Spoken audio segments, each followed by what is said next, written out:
Hey you, Mob Psycho 100 Season 3 will be the best anime season of all time, and if you don't agree, that's okay. Just kidding, get out of here. We don't take kindly to your types in here. Hey guys, the generic anime watcher here, and today's episode will be a pretty easy one. Because today I will just explain why Mob Psycho 100 is the best anime of all time. Okay, but it's one of the greats.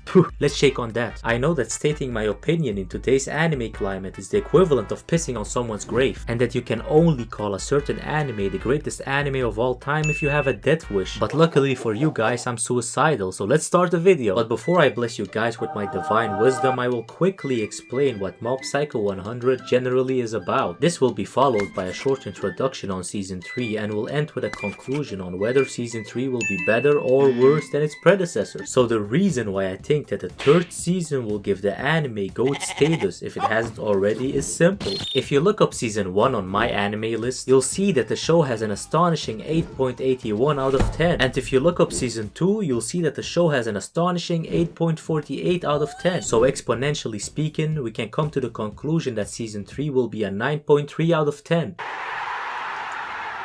So yeah, do with that information whatever you like. Go crazy with it. Mob Psycho 100 is made by the author of One Punch Man. This on its own is enough to give you an idea on what this anime is about. Because in both anime you have a super strong protagonist with a weird face. I mean, look at it. What's up with that? I'm sorry, I've been working on my Seinfeld voice. So yeah, instead of a super strong bald man, you have a super strong teenager with a bowl cut. But it's not as similar as it sounds, because Mob Psycho is more than just a cheap homework copy of One Punch Man.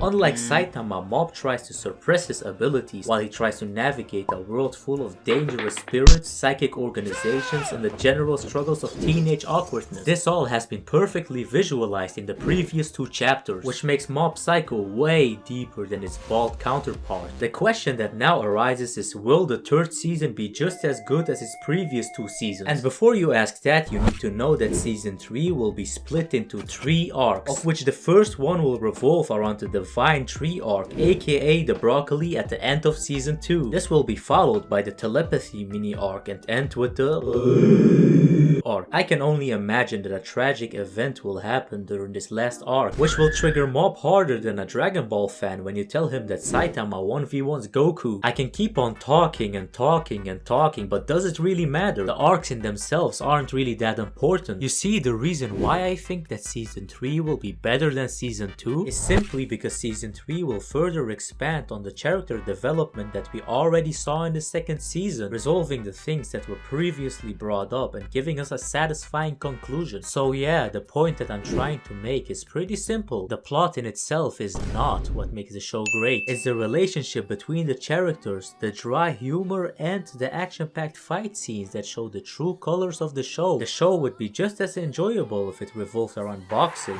or swimming, or K-pop.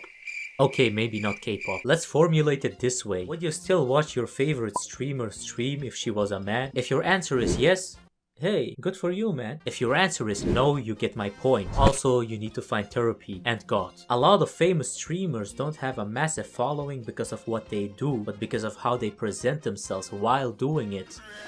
That's what Mob Psycho 100 is about. He's basically the Pokimane of anime. Please don't quote me on this. So yeah, that's what I think. Be sure to let me know what you guys think. Well, that's it for today. I hope you guys enjoyed it and learned a thing or two, because obviously that's what this anime channel is about. But before you leave, please do not forget to subscribe and to leave a like and a comment in order to help this channel grow, because I'm still a small channel that needs all the attention and love it can get, quite like a baby. I'm the generic anime watcher, and hopefully I'll see you again anytime soon. Bye. Now get out.